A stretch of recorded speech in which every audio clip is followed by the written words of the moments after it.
Tausiah. Kita ikuti sambungan rancangan tausiah yang bertajuk Nabi Muhammad SAW Pembawa Rahmat bahagian 2 menampilkan Ustaz Ashraf Ismail selaku moderator dan panel Sahibus Sama'ah Datuk Haji Zamri Hashim, Timbalan Mufti Negeri Perak, serta Ustaz Roslan Cik Ros. 14 kali dia doa bagi mati. Barangkali sebab tu statistik menunjukkan di Perak pun semacam. Jumlah janda semakin bertambah. Tak percaya tanya Ustaz Ashraf, dia pakar bab ni. Tuan-tuan sekalian. Panggil bagi penuh. Sebab tu orang Arab, dia faham bahasa Arab, dia tak panggil separuh. Ya Muhammad, Ya Ahmad, Ya Sa'id, Ya Sa'ud, Ya Sa'ad.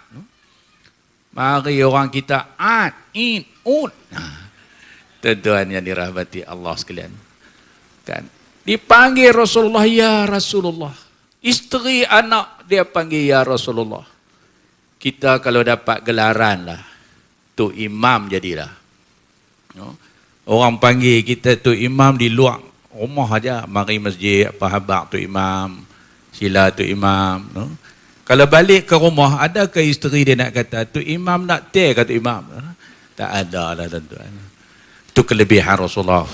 Ustaz Zamri, Ustaz Ashraf dah sebut tadi.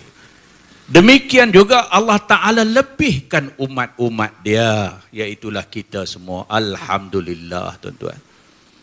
Daripada umat-umat yang lain.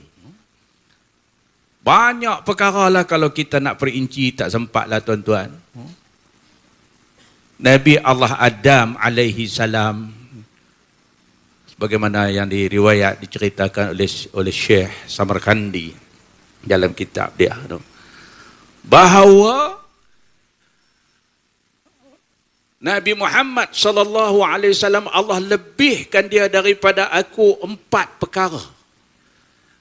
Umat-umat dia, umat-umat Nabi Muhammad sallallahu alaihi wasallam antaranya dilebihkan 4 perkara yang dia nak sebut ni lah, sedangkan lain-lain banyak lagi dah. 1, taubat aku diterima di Mekah.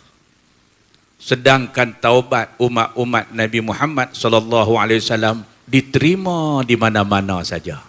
Di Tambun, di Ulu Kinta, di Parit Buntang, di Pulau Pinang, duduklah kat mana pun.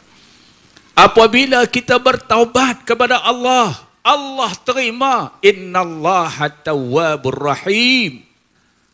Dalam satu riwayat hadis dalam kitab Riyadhus Salihin ceritakan bagaimana Allah suka orang yang bertaubat kepada dia lebih daripada seorang pengembara dengan binatang tunggangannya yang penuh dengan barang-barang berharga di atas belakang tunggangannya itu.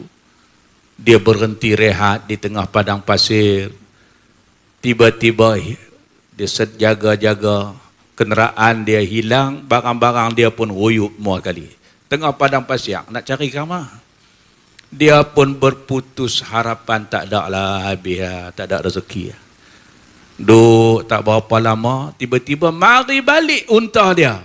Dengan barang-barang dia yang berharga, dia cukup seronok. Allah suka umat-umat Muhammad sallallahu alaihi wasallam ini bertaubat kepada Allah lebih daripada kawan tadi yang hilang unta dia mai balik. Tuan-tuan, Nabi Adam alaihi salam Allah terima di Makkah. Dengan doa dia, Rabbana zalamna anfusana wa illam taghfir lana wa tarhamna lanakunanna minal khasirin. Kan kita pun selalu baca doa ni. Kan ada tu. Tapi kita umat-umat Nabi Muhammad sallallahu alaihi wasallam di mana-mana juga. 1 kata Adam alaihi salam. Yang kedua, aku pada mulanya berpakaian di dalam syurga, tapi bila derhaka kepada Allah, dikeluarkan daripada syurga dalam keadaan tidak berpakaian. Tapi kita umat-umat Muhammad sallallahu alaihi wasallam buat dosa dalam keadaan berpakaian, tak berpakaian. Tapi Allah bagi pakaian kat kita. Allah bagi. Allah tak hukum macam Nabi Adam. Ada kita tengok orang pitikan ekor. pakai kemah aja. Lepas-lepas dia beli nombor, tahu jadi telanjang bulat. Tak ada. Silap-silap lagi smart daripada Ustaz Zamri, Datuk Zamri, tuan-tuan. Pakaian hebat. Tuan-tuan, ni ke antara kelebihan. Kata Adam lagi, aku dulu duduk dalam syurga. Tapi bila melakukan kesalahan, Allah keluarkan daripada syurga. Tapi umat-umat Muhammad sallallahu alaihi wasallam, mereka melakukan sifat derhaka kepada Allah di luar syurga. Akhirnya bila mereka bertobat, maka dimasukkan ke dalam syurga. Kelebihan. Apa dia satu lagi? Satu lagi, kan? Aku bila derhaka kepada Allah, Allah pisahkan suami dan isteri, Adam dan Hawa. Kan? Keluar mari ke dunia terpisah. Terpisah. Adalah riwayat menyatakan Tok Adam turun di India. Tok Hawa di Saudi. Oleh kerana Tok ni, orang Perak panggil Opah, Arab panggil Jeddah. Tok laki-laki Jadun. Tok perempuan Jeddah, maka dipanggil Jeddah. Tempat tu sampai sekarang. Dapat bahasa ni kat kita, berkelahi kawan-kawan, maki sampai ketuk, haram Jeddah tu. Tuan-tuan, maki tu. Jadi, terpisah. Tok Adam di India. Itulah ada sekarang. Tapi ada saya dengar YouTube mana tu, ada ustaz mana tu kata, Tok Adam turun di Gunung Jerai. Wallahu a'lam lah, tu kena tanya Datuk Zamri. Tuan-tuan yang dia macam-macam lah ni. Hadirin mukminin sekalian. Terpisah. Kan, terpisah suami isteri ni seksa. Kan, kita tahulah. Tambah yang duk lama suami isteri, tiba-tiba terpisah. Allah. Tambah kalau meninggal pula. Ada kawan saya, sahabat saya, cikgu pencit, 3 tahun dah tak kahwin lain. Saya kata, kenapa cikgu tak cari lain? Dia kata, saya rasa dia masih ada bersama dengan saya. Saya nak tengok lagi setahun. Tuan-tuan, tu yang kerah hati, yang lembut hati, yang kerah hati pun ada. Kan? Dia sedih, dia menangis 3 hari lah, meleleh air mata. Masuk hari keempat, meleleh air liok. Tu pun ada. Tapi tak ramai lah. Kan? Tuan-tuan, jadi terpisah. Sedangkan umat-umat Muhammad sallallahu alaihi wasallam, apabila melakukan dosa dan derhaka, Allah tak pisahkan suami isteri. Kan? Kita buatlah dosa macam mana pun, duk suami isteri begitu. Dan ini antaralah apa yang dinyatakan oleh Nabi Adam alaihi salam.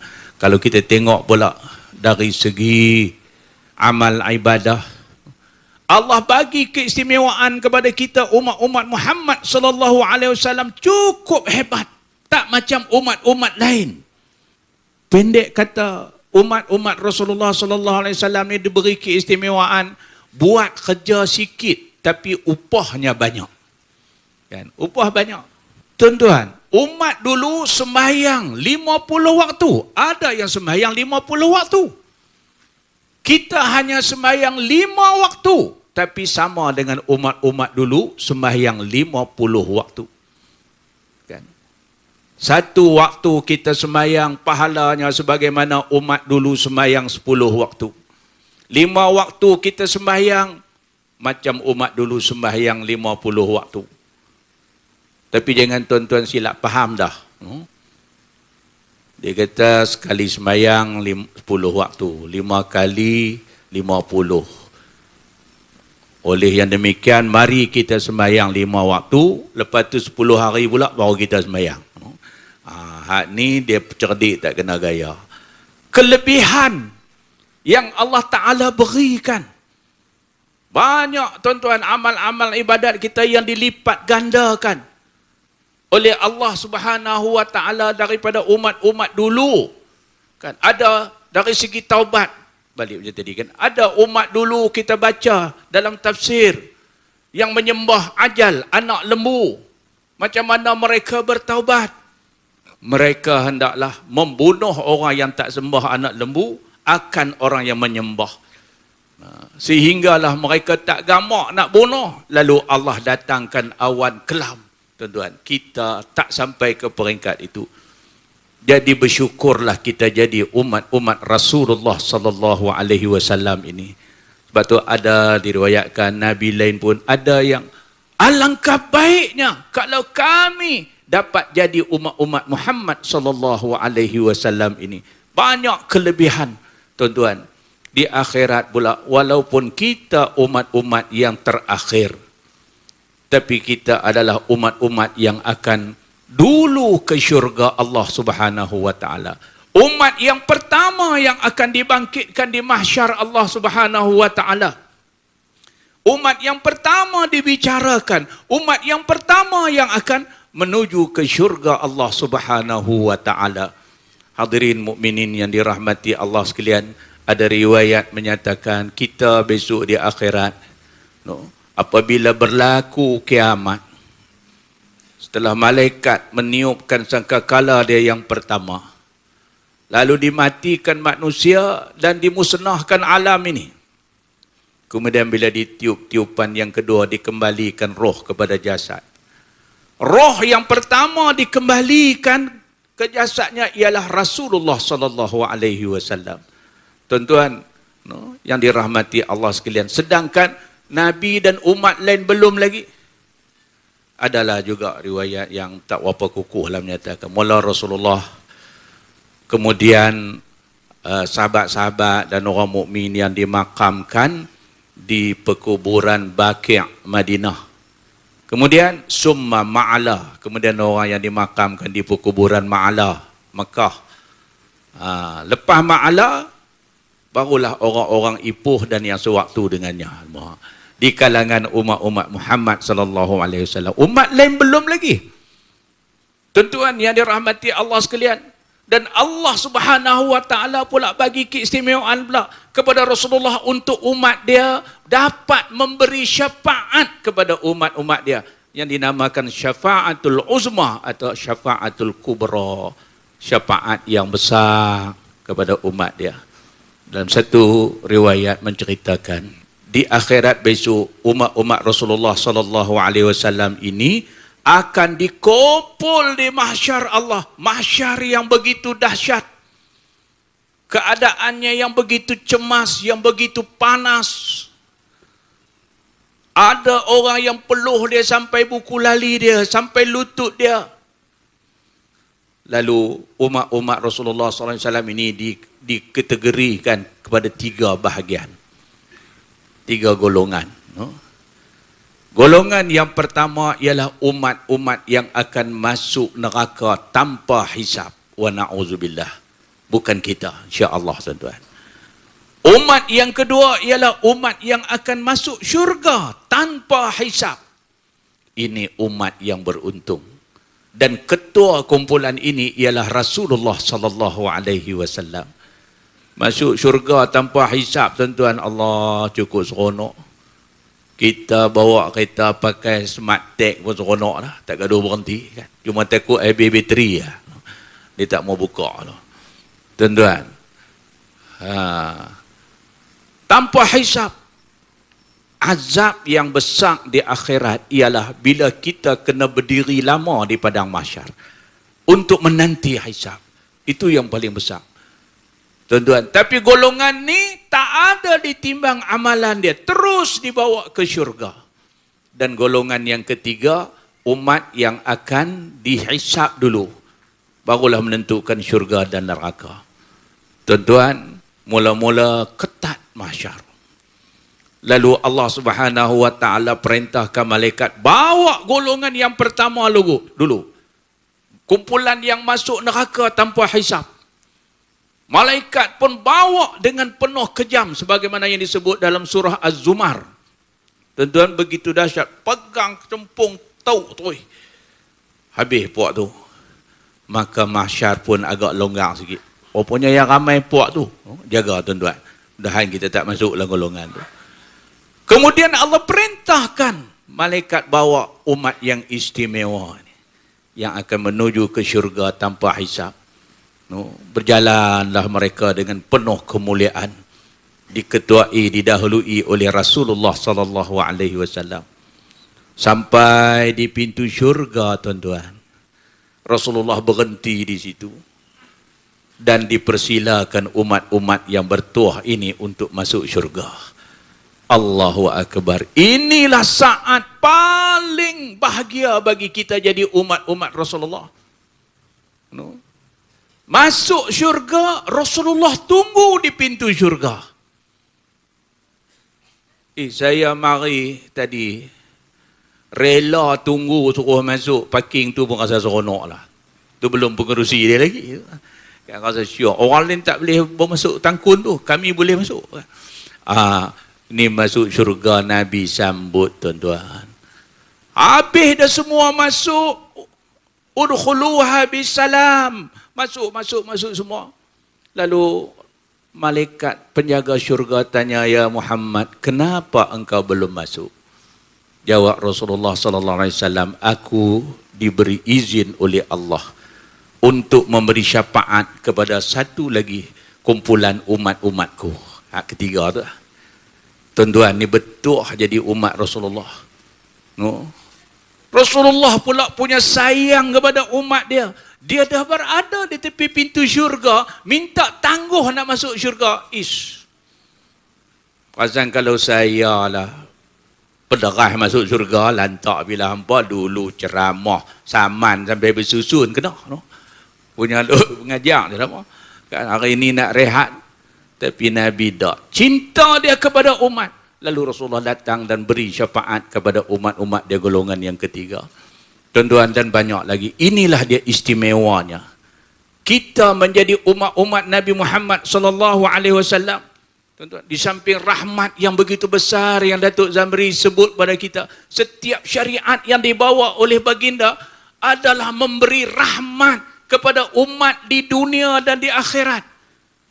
Di dunia pula bukan saja manusia, tapi seluruh makhluk. Tuan-tuan, sebab tu ada riwayat menceritakan pada malam kelahiran Nabi sallallahu alaihi wasallam, bukan sahaja manusia jadi seronok, binatang pun seronok. No? Seronok. Kan? Sehingga binatang besar-besar keluar bertasbih, bertahmid kepada Allah, rahmat. Mereka kata, telah datang kepada kami seorang utusan Allah yang bawa rahmat juga kepada golongan binatang. Tuan-tuan tahu orang jahiliah kalau dia nak makan lembu kambing macam mana? Lembu lah kata. Mereka menternak. Dia rasa nak makan kurma lembu. Kan, bawa pisau, pergi pelan-pelan belakang lembu tu. Dia turih 2 kilo, tengah 2 kilo. Balik masak. Sembelih tak? Mana ada syariat sembelih? Jenuh lompat, lembu tu sakit. Kemudian pula selang seminggu dia kata power tak apa kuat, kena makan sup ekor lah. Pergi tetak ekor lembu tu pula, loncat lagi, tahu loncat lagi pula. Tak ada amat. Tapi bila datang Islam macam Datuk Zamri sebut ni, nak makan kena sembelih. Sembelih pula dengan ihsan. Kan? Rahmat. Bukan saja binatang yang besar-besar, binatang yang kecil, semua pun keluar. No? Keluar, yang serangga-serangga keluar. Dia kata telah datang kepada kita seorang utusan Allah yang bawa rahmat pada kita. Selepas ini rumah-rumah kita tak boh lagi. Tak boh, tuan-tuan. Pasal apa? Antara perangai tak elok orang jahiliah, dia bila nak buang air, dia nak kencing, dia suka cari lubang binatang. Dia tembak lubang binatang tu sampai boh. Kan, tambah arak pula, badan besar. Kan. Bukan takat boh, tsunami terus. No? Bila Nabi datang bawa syariat, hadis dia Rasulullah larang buang air dalam air yang tenang, dalam lubang binatang dan sebagainya. Jadi maknanya, manusia lebih-lebih lagi, umat-umat dia lebih-lebih lagi mendapat keistimewaan melalui perutusan Nabi Muhammad sallallahu alaihi wasallam. Jadi marilah kita menyatakan syukur kita menjadi umat-umat Rasulullah sallallahu alaihi wasallam. Wallahu alam. Wallahu alam. Alhamdulillah. Jadi sebenarnya memang kalau ikut Ustaz Roslan nak cerita kat kita ni, kelebihan sebagai umat Muhammad ni sangatlah banyak ya. dalam riwayat-riwayat yang sahih seperti saya sebut tadi, antaranya Nabi SAW pernah bagi tahu kita di akhirat nanti, kata Nabi SAW, penghuni syurga ni ada 120 saf. Macam mana saf, berapa panjang saf, wallahu alam, Nabi tak bagi tahu. Tapi Nabi bagi tahu dalam syurga ada 120 saf. Dan Nabi kata 80 saf ni daripada umat aku.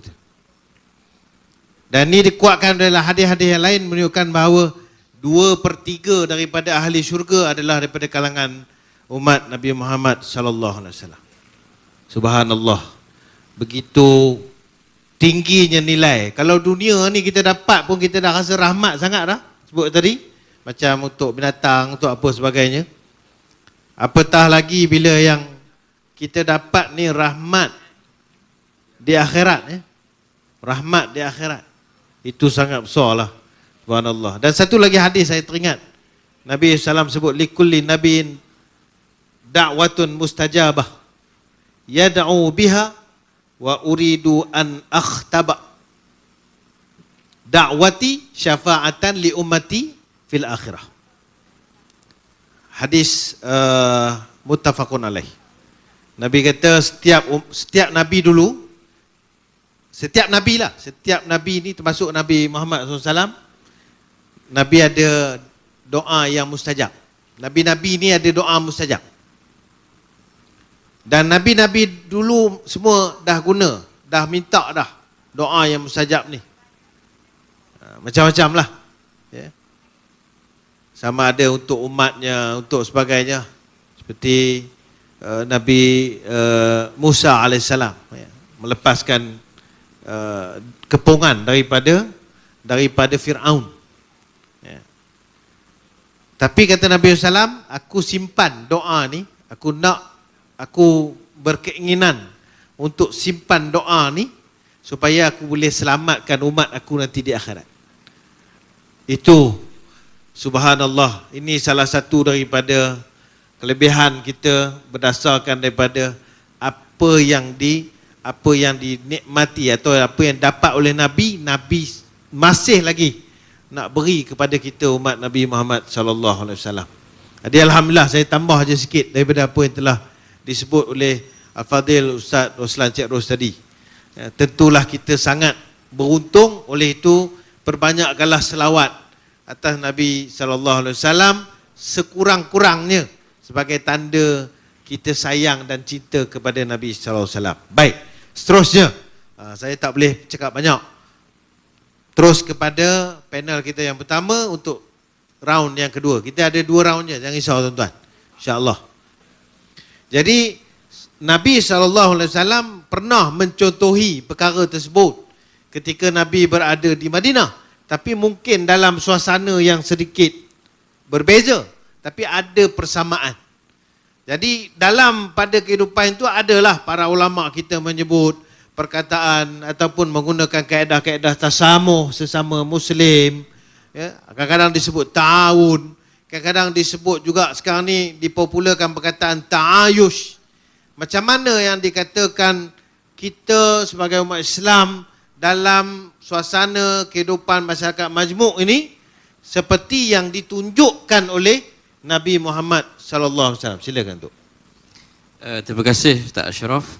Nabi sallallahu alaihi wasallam itu uswah hasanah. Laqad kana lakum fi Rasulillahi uswatun hasanah. Liman kana yadullah wal yawmal akhir wa dzakarallaha katsira. Dan pada diri Nabi SAW itu ada petunjuk. Kalau melihat nak cari bapa misali, ada pada Nabi SAW. Nak tengok jiran yang terbaik, ada pada baginda SAW. Nak jadi anggota masyarakat yang hidup dalam masyarakat, ada pada Nabi SAW. Jadi soalan spesifik tadi, bagaimana Nabi SAW tunjuk contoh kepada kita bila berinteraksi dengan orang yang bukan Islam, yang tidak ada la ilaha illallah Muhammadur Rasulullah, seperti masyarakat kita pada hari ini. Dipegang umat Islam sekitar 50% atau 60%. Yang lain semua adalah orang yang bukan Islam. Jadi tuan-tuan sekalian, rahmat Nabi sallallahu alaihi wasallam utusan diutuskan kepada kita ni, bila Islam, syariat Nabi SAW dicampurkan dengan kita sebagai orang Melayu dan kita terima Islam, subhanallah, dia berjaya mewujudkan satu budaya yang sangat unik. Tuan-tuan, terbukti 62 tahun kita merdeka dan sebelum tu lagi tidak ada orang-orang Muslim kita yang membunuh orang kafir gitu-gitu, tak ada. Sebab Islam larang. Islam larang itu. Dan menyambut tetamu-tetamu yang kerja di ladang di estet getah dan juga di lorong-lorong Bujih Timah, disambut dengan baik. Paling tidak tak kacau. Masing-masing buat kerja. Dan bila 60 tahun kita merdeka, rupa-rupanya dalam situasi tertentu mereka lebih kaya daripada kita. Walaupun dia duduk sebagai asal tetamu. Ini menunjukkan bila kita orang Melayu campur dengan syariat Nabi SAW yang lengkap dengan syariat Allah Ta'ala, selesai masalah. Dan ketika Nabi SAW berada di Madinah contohnya, bila kita kaji, rupa-rupanya Nabi SAW tak layan semua orang kafir itu satu layanan. Sebab di kalangan orang kafir yang duduk di Madinah tu, ada yang tak kacau tentang Nabi, tentang pemerintahan, tentang umat Islam. Maknanya Nabi SAW santuni mereka dengan baik. Tapi, tuan-tuan kena ingat, dalam surah Al-Hashr contohnya, Nabi halau puak Nadir di kalangan Yahudi. Dihalau keluar. Sebelum itu Bani Qainuqa Yahudi dihalau keluar. Maknanya Nabi SAW tidak layan orang kafir dengan satu layanan sahaja. Dia layan mengikut sikap mereka terhadap kita. Sebab itu dalam sistem pemerintahan negara Islam, kadar ketaatan dia kepada negara diistilahkan. Kalau orang kafir itu taat kepada negara, namanya zimmi. Tapi kalau orang kafir memerangi negara, dipanggil harbi. Maknanya orang kafir itu dia punya kategori-kategori. Ini sangat jelas kalau kita buka surah Mumtahanah ayat 108 dan 109. Surah Mumtahanah 108 109. Allah Subhanahu wa taala menyebut la yanhaakumullah 'anil ladzina lam yuqatilukum fid din wa lam yukhrijukum min diyarikum an tabarruhum wa tuhsinu ilaihim innallaha yuhibbul muhsinin. Allah tak pernah melarang untuk kita berbuat baik dan ihsan kepada orang-orang kafir yang tidak memerangi kita dengan sebab agama. Sambungan rancangan tausiah yang bertajuk Nabi Muhammad sallallahu alaihi wasallam pembawa rahmat boleh anda ikuti lagi esok 1.30 tengah hari dan 6 petang di Perak FM.